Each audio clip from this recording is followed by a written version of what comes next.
Utod, pilia ang magkalipay, no? Magkalipay ka tungod may Dios ka.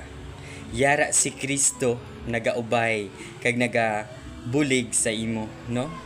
Wala ka ginapabay-an sang Ginoo. Si Ginoong Hesukristo isa ka abyan, isa ka mahigugmaon kag maluluy-on nga Dios nga nagaubay, nagaupod sa aton. Gani utod ko, pinsara nga wala ka nagaisahanon sa kabuhi. Tungod yara ang Dios, no? Hindi ta siya makita, pero mabatyagan ta siya. Gani, padayon kita sa pagkabuhi nga may kalipay, nga may paghidait, no? Kay ang Dios amo gid ang naga-provide sa aton sina. Kag palangga kita sa Ginoo, palangga ka ni Jesus. Palangga ako ni Jesus, palangga kita tanan ni Jesus.